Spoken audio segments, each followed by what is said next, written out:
Good morning, everybody, and welcome to the High Performance Man podcast. I am your host, Adriano, and I am here to talk to you guys about all things health and fitness today, especially for men. Something that I really want to touch on today is your relationship with yourself. So I've touched on this in previous podcasts. It's the idea of an intrapersonal relationship. So what that means is the relationship that you have with yourself. Most people I don't think have come into contact with this concept. I know I hadn't up until like 3 months ago.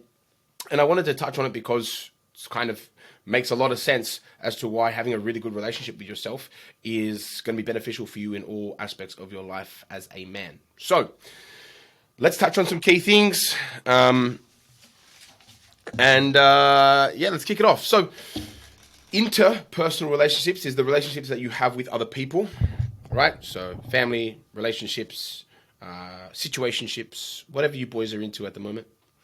And intrapersonal relationships is the relationship you have with yourself. So I want to reflect on a time that I had where I had a damaged intrapersonal relationship. So it was about 5 years ago, 6 years ago. I was struggling with a lot of like substance abuse and misuse. So I'd pretty much like a Friday, I'd be that stressed and that I didn't have the tools I needed to deal with what was in front of me in life or the skill set. And I'd go and drink or I would go and drug, whatever it was. Now this is a long time ago, and I was dating had a girlfriend at the time, and we both used to like to party quite a bit, and so it kind of the lines got really really blurred, and it just became a big mess just due to the fact that we were both drinking on weekends and really going hard in that aspect. It was really really detrimental to our relationship for one, and detrimental to the relationship I had with myself to two, or maybe that was priority number one. Now, what I didn't do was that whenever I had something stressful come up, and so let's say I had a fight with my partner, and that would fuck me up big time. At the time, I didn't really know why. I didn't know how to deal with it. All I knew is I didn't want to feel what I was feeling. And I don't know if you guys can resonate with that. I'm sure some of you guys out there can resonate, whether it be food you use to avoid discomfort, whether it was drugs or alcohol or shopping or gambling, whatever it was for you. But I'm sure you can reflect on a time where you were, trying to avoid discomfort, trying to avoid your feelings.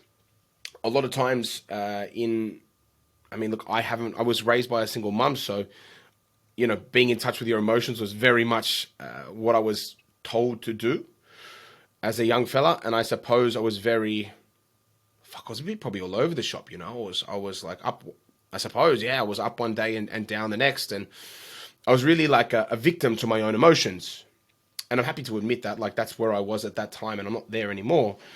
But what it taught me was that, like, I was a victim to my emotions because I didn't have a strong interpersonal relationship. I didn't trust myself, I didn't value myself, I didn't love myself. And all this stuff sounds very fucking woo-woo and very airy-fairy, so to speak. But it's really valuable. Now, you can still be a strong, family-orientated go-getter of a man, but if you are in touch with your emotions and how you are going with things, you are going to be a lot more dangerous in life. Because if you know that there's a period of stress coming up, you'll know to be proactive about the stress versus reactive. Okay? And so if you've built this interpersonal relationship with yourself where your relationship with stress and yourself is fuck, run, abandon ship, I don't want to feel this anymore, you will do that with food, drugs, alcohol, whatever it is. You might even sleep around and go fuck other women. That might be a way that you do things to deal with discomfort. You might go seek attention from ladies, whatever it is for you guys. And so if you reinforce that relationship with yourself and the relationship with the world, it's a really destructive way of operating. It's very short term. You're going to constantly be confused about why you're doing things because you're reacting to the outside world. You're not responding, I suppose. And I think that's a key distinction to make. Being reactive versus responsive. Responsive is like, when something comes in, like I've been told my unit's being sold. So my response is like, okay, cool. What's the best thing I can do right now with the cards that I have? Now, because I had a really poor interpersonal relationship, back then, if somebody said that, hey, you got to be out, I'd be like, fuck, man, I got to fucking move out. And what a fucking catastrophe. And now I'm like, okay, what are the tools I have in front of me? What can I use to leverage myself into a better position? If I have less favorable, like let's say I'm pushed for time now. I don't have time on my side, but what can I do? I have people that can help me. I've got removal lists. I've got all these things at my disposal if I want to not have to think about this whole process and make it a lot more streamlined. And that's what I'm doing.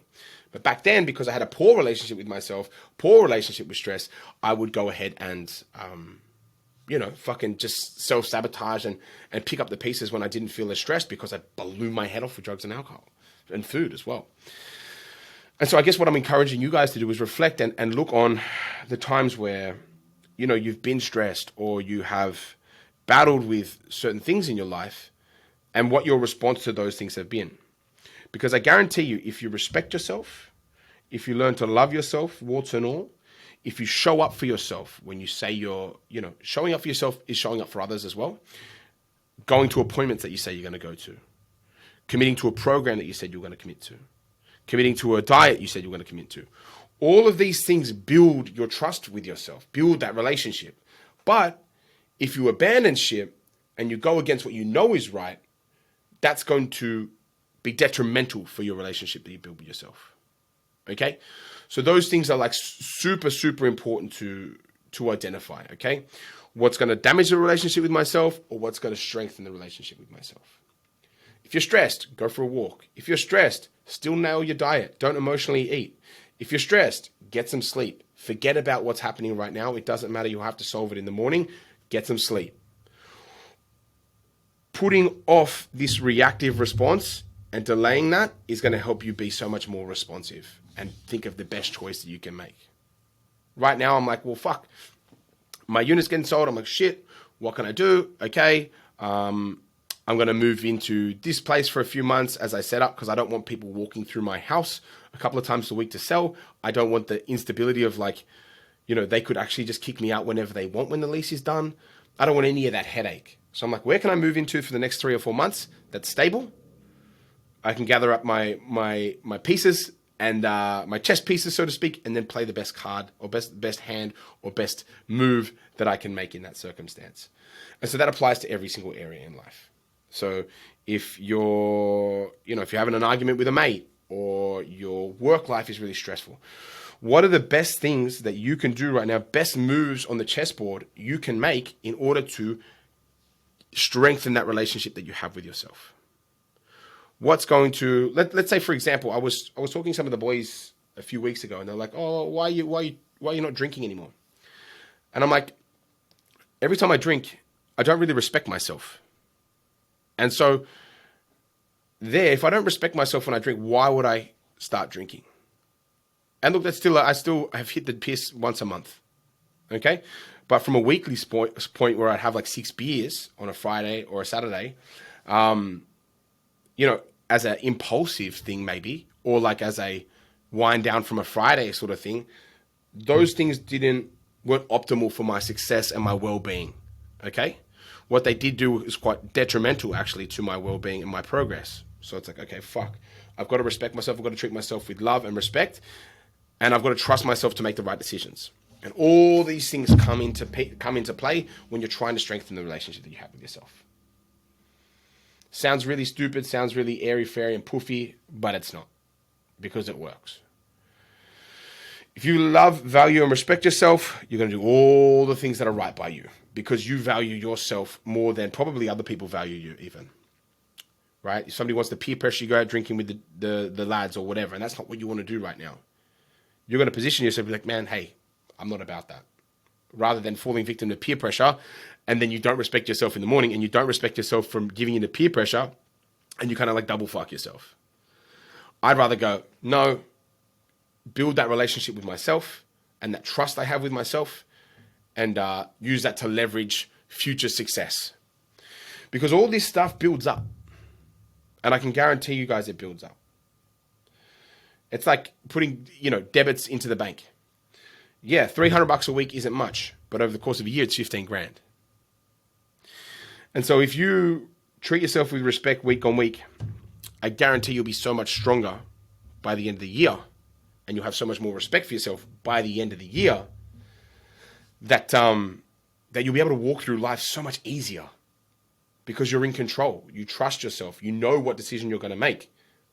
You're not sort of victim, or I better not go out and, eat on a Friday. I better not do this on a Friday because I might binge eat, or I might binge drink, or I might do this, and this. Hey, if I'm in this situation, or I'm just not going to put myself in this situation, that's a form of self-love too. If you know that going to the pub means you're going to get bent, don't go to the pub. That's a form of self-respect and self-love there. And that builds that relationship with yourself. So I just want to make this podcast today on building a better relationship with yourself and what that can kind of look like in a day-to-day sense. And how it's just kind of like baby steps. You don't want... Rome wasn't built in a day.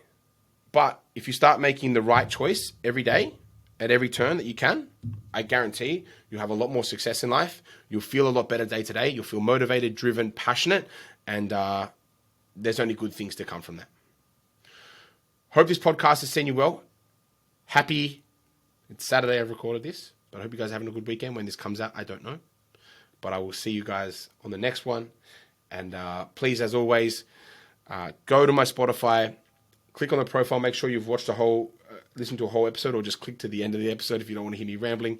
And just click 5-star on Spotify. That would really fucking help me get this podcast, get to more people, get more reviews, and hopefully educate and inspire a lot more people. Thanks.